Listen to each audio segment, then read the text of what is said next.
안녕하세요. 우리의 뇌와 신경에 대해서 알기 쉽고 친절하게 설명해주는 신경과 전문의 박지환입니다. 만나서 반갑습니다. 지난번에 하지불안 증후군의 증상에 대해서 설명을 드렸어요.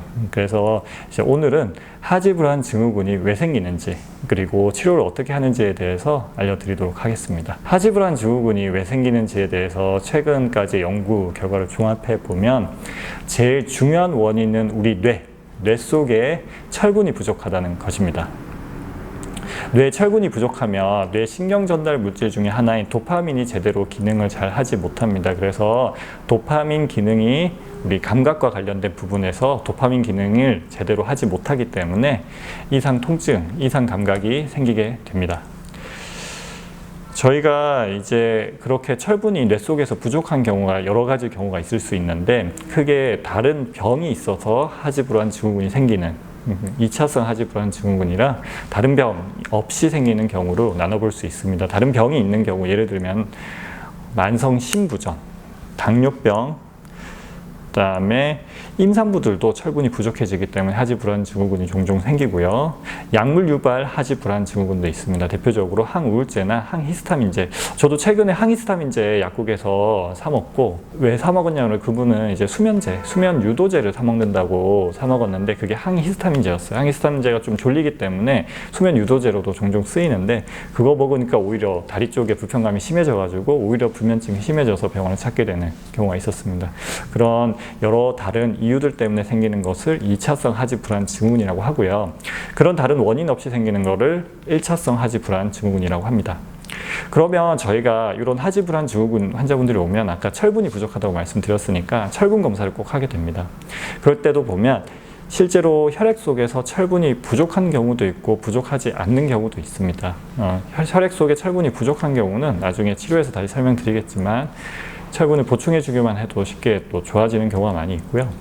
혈액 속에 철분이 부족하지 않는 분들 같은 경우에는 혈액 속에 철분은 부족한데 우리 뇌 속으로 지금 전달이 잘 안 되는 거예요. 그런 분들은 철분을 보충해 줘도 별로 소용은 없습니다. 그런 분들은 도파민을 보충해 주는 다른 치료를 하게 되죠.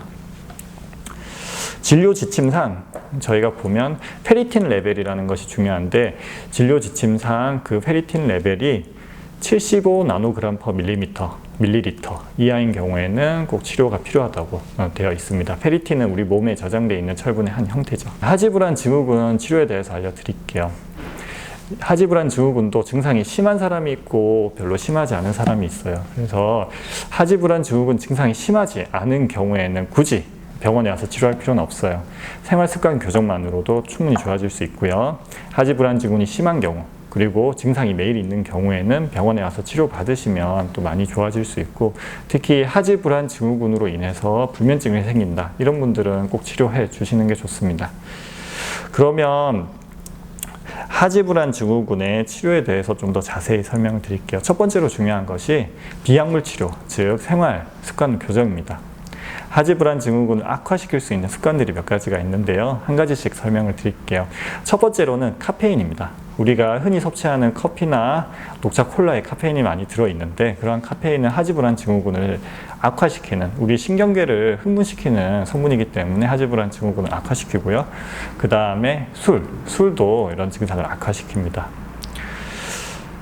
규칙적인 수면 습관을 이제 정해진 시간에 자고 정해진 시간에 일어난다면 하지불안 증후군이 조금 더 좋아질 수 있고요. 그 다음에 자기 전에 가벼운 운동을 한다든지 스트레칭을 한다든지 맨손 체조, 마사지 등을 하면 하지불안 증후군 증상이 좋아질 수 있고요.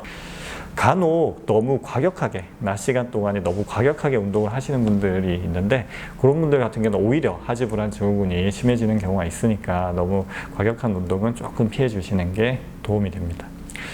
그리고 아까 항히스타민제나 항우울제 같은 약 때문에 하지불안 증후군이 생긴다는 분들도 있었잖아요. 그런 분들은 당연하지만 그 약을 중단을 하거나 약제를 변경해주면 하지불안 증후군 증상이 또 좋아지기도 합니다.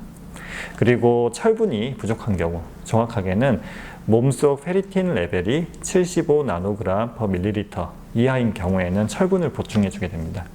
철분 보충하는 방법은 크게 두 가지가 있어요. 하나는 주사로 맞는 방법, 두 번째로는 먹는 약으로 복용하는 방법이 있는데, 주사제의 장점은 효과가 빨리 나타나고 그리고 철분 수치가 많이 오른다는 장점이 있죠.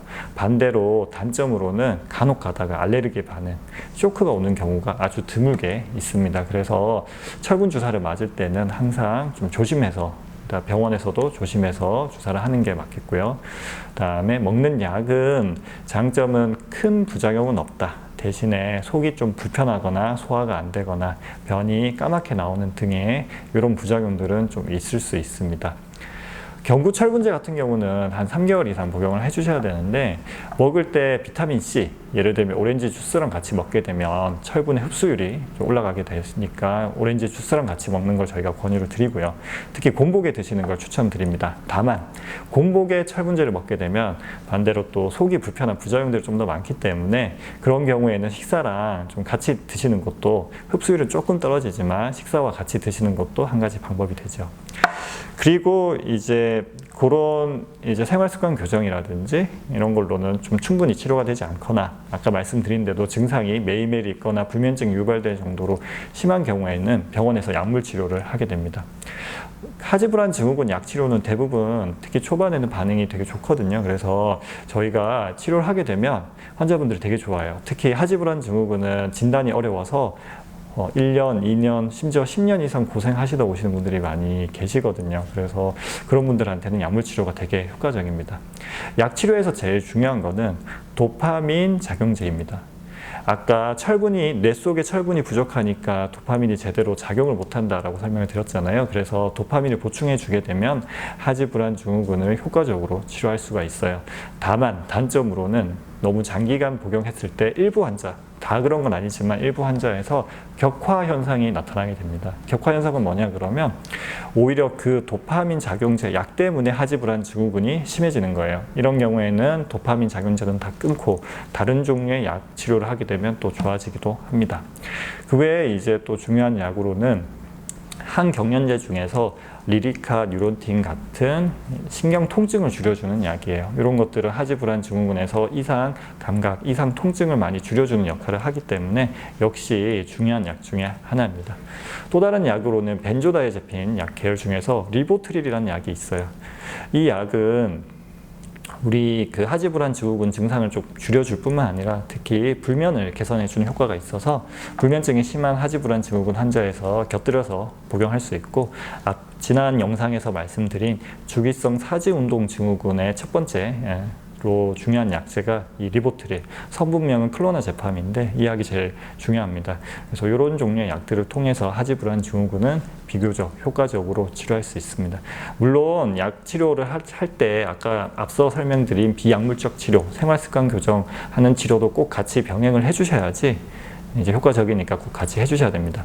그러면 또 이제 환자분들이 많이 궁금해 하시는 게 하지불안 증후군 치료는 얼마나 해야 되나, 이거를 많이 궁금해들 하세요. 처음 치료를 할 때 이제 약 드세요 그러면 그러면 약 얼마나 먹어야 돼요? 평생 먹어야 되나요? 많이 물어보거든요. 그래서 이런 경우는 좀 경우에 따라 다릅니다. 어떤 분들은 한 3개월만 치료해 줘도 너무 많이 좋아지시는 분들도 있고, 어떤 분들은 심지어 생활습관만 교정해도 완전히 완치되는 분들도 있는가 하면 또 오래 가시는 분들도 있죠. 철분 보충해주면 또 철분이 많이 부족한 분들은 그것만 보충해줘도 좋아지기도 하고요. 그런데 기본적으로는 이 하지불안 증후군은 고혈압같이 약간 체질적인 질환입니다. 실제로 그 부모 자식 간에 유전되는 경우도 한 30에서 60%까지 보고가 되고 있거든요. 그런 분들은 최소 수년 이상 꾸준히 약을 드셔야 됩니다. 오늘 제가 준비한 하지불안 증후군의 치료에 관한 얘기는 여기까지 준비했고, 어떻게 잘 들으셨나 모르겠네요. 이제 다음에는 또 다른 재미난 저희 식용과 질환을 가지고 또 재밌는 설명 해드리도록 하겠습니다. 끝까지 시청해 주셔서 너무 감사드리고요. 역시 좋아요, 구독 꼭 부탁드립니다. 감사합니다.